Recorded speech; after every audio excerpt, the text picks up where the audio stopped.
What's up guys, and welcome to a new video. So something a little bit different today. I want to speak to you about something that I've personally struggled with in the past, and I know that a lot of people also struggle with this, and believe it or not, it's a topic that I get the most questions on, which is all to do with motivation, especially motivation when you're following a diet and people just kind of find it hard to stick to it, to have good adherence to the plan.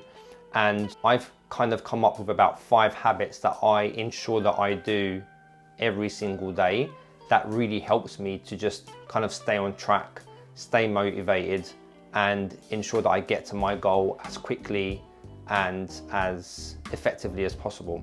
So I just thought I would share those with you today. So it's nothing that's going to kind of like blow your mind, but these are 5 simple habits that you should be able to implement that really help me.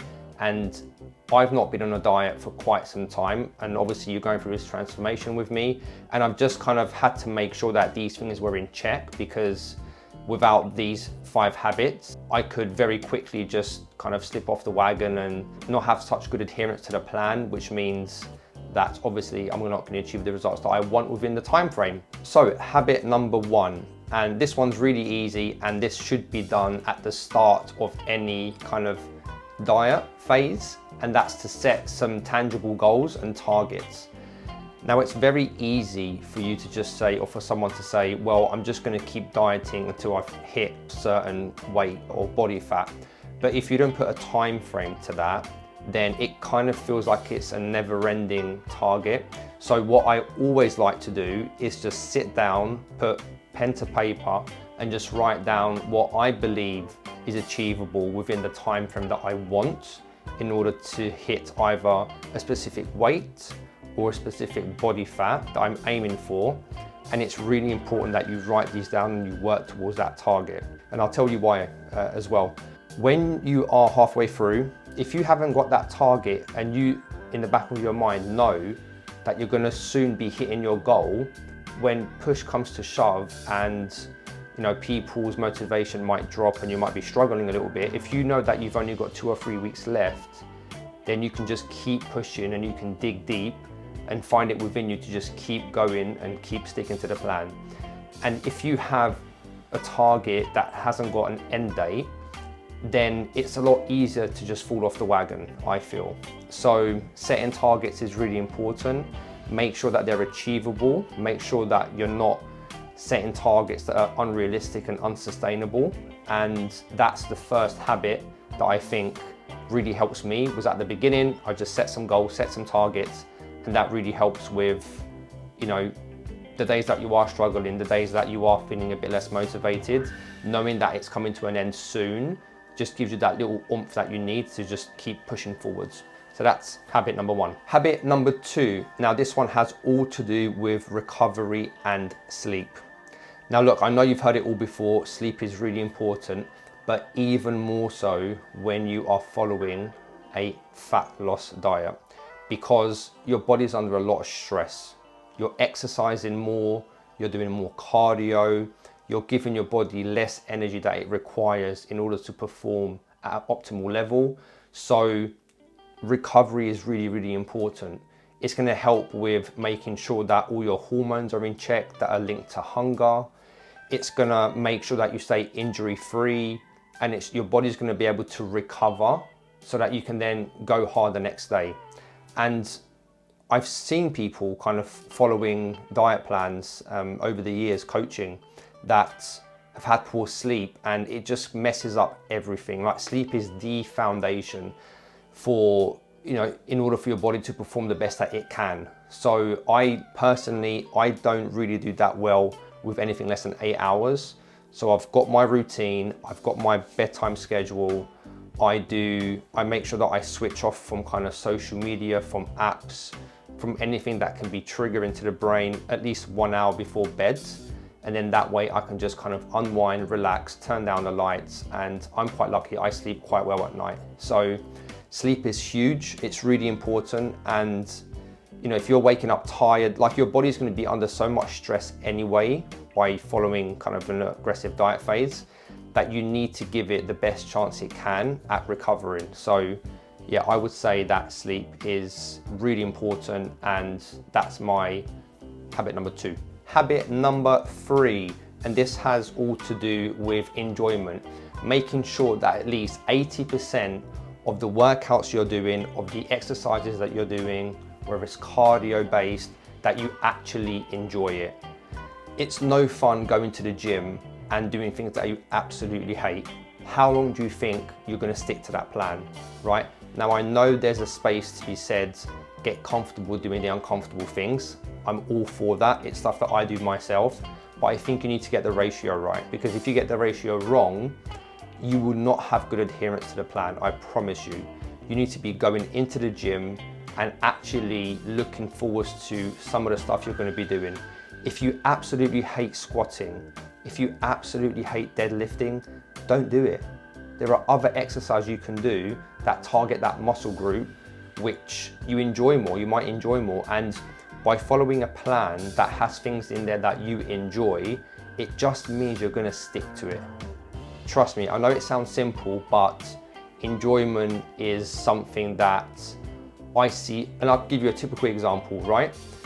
Spring comes around the corner, it's summer, everyone ties on their running shoes and starts running.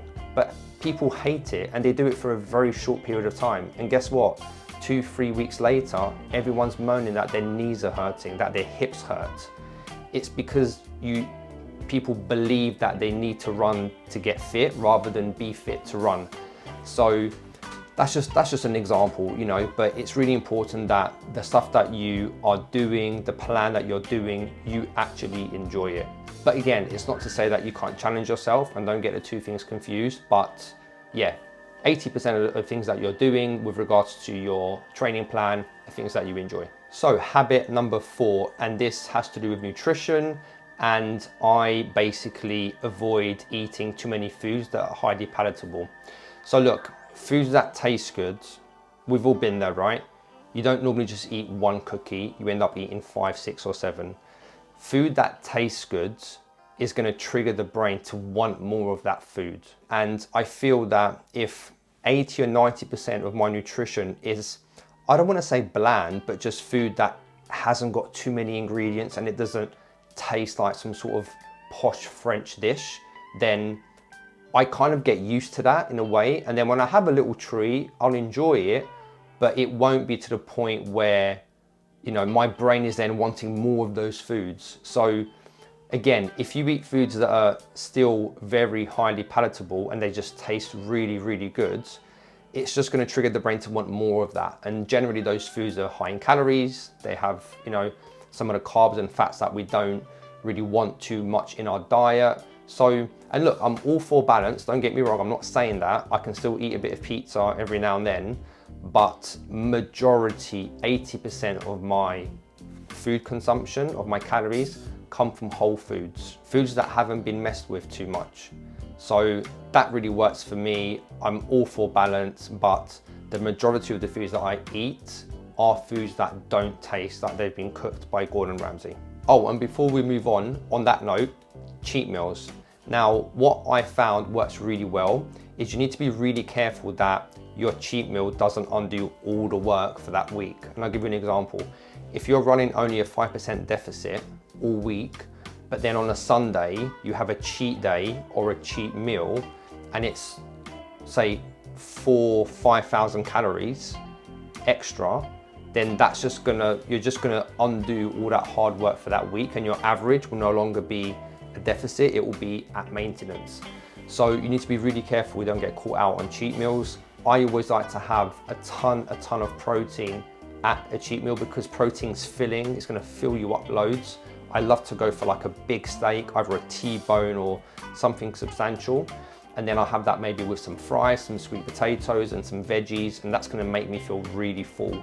And if I have that in, say, a pizza, very carby, then that generally is gonna make me crave more carbs and more food that tastes good. So just be careful with that one. And my suggestion is even on cheat meals, make sure that you have a ton of protein. So habit number 5. Now this one has all to do with, at the start of your plan, don't cut too many calories. Don't go too aggressive into your diet.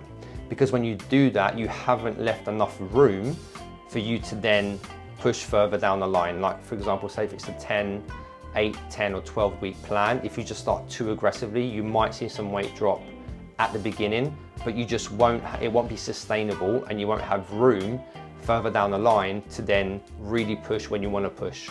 So you might have seen from my videos that at the start, you know, the weight drop was kind of a bit more steady, and because of my target, I then had to readjust things to see it with a bit more of a rapid weight loss. So it's important that you start off. So what I always like to do for myself and for clients is to have the mindset of start slow, finish fast. So you want to start slow, you want to just make sure you get your training in order, your diet in order, make sure that all those things have become a bit of a habit, and then halfway through the plan, you push down the accelerator a bit more, which means, you know, you cut back calories maybe, you increase cardio, you increase steps, and then towards the back end of the program, right when you know you've got 2 or 3 weeks left, then you can push even more on the accelerator and go, right, I'm gonna really go for it now. It's only 2 weeks. Think of it as the final lap, and then you can really push, because you know that in 2 weeks time, it's over. You're probably gonna hit your target or even go beyond it. So again, don't start your plan with too much of a deficit. It's a big, big mistake people do. By weeks 3 and 4, they are absolutely done. Like they can't keep up with it. They might even have gone off the wagon already. So yeah, make sure that you kind of start slow with your approach, a small deficit or even maintenance, depending where you're coming from, and then just cut back slightly each week. Each week you increase steps. Each week you might be increasing a few more sets in your weight training. But yeah, remember, start slow, finish fast. Right, last one to go. So I mentioned 5, but when I was writing this, I kind of thought of a 6th one. But this one isn't really a habit, it's more of a mindset.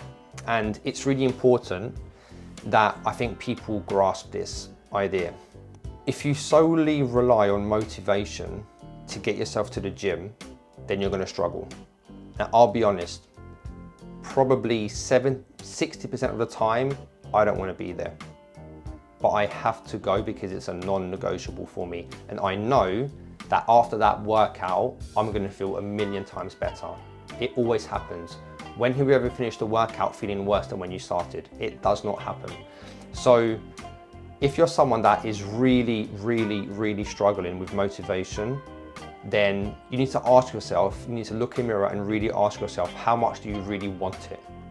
Because let me tell you this, if you look in the mirror and you're fed up of how you look and how you feel, you will find the motivation to go to the gym. If the pain's big enough, you will find the motivation to go. And then the gym starts to become a place of positive reinforcement where you actually start to see the results, you start to feel better about yourself, your body starts to change. So then you associate it with a good feeling. So look, you know, don't rely on motivation to go to the gym, because as I've mentioned, half the time I don't want to be there, but I just make it a non-negotiable. It's what I have to do. A little bit like going to work, right? We all have to provide for our families. And it's like, you know, you go to work, you wake up in the morning, regardless of how you feel when you go to the gym. So it's very important to dissociate, you know, how you're currently feeling with, oh, should I go to the gym or not? Just kind of get that out of your head, and just, if it's something that you really want to accomplish, if there's a set target, or if you're just fed up of how you look, of how you're feeling, you want to be that role model to your kids, you want to be that strong, you know, individual, and you want to just go there to just better yourself and to just become a stronger, more resilient person, then regardless of how you feel when you wake up, you go to the gym. You made that promise to yourself and you go and you stick to it. So motivation is something that, you know, isn't always there, but you just have to find it within you to just go out there, chase your dreams, and make sure that you're continuing to become that better, stronger version of yourself. So guys, thanks for watching. A little bit different, I know, but I'll see you on the next video for our check-in. Take care.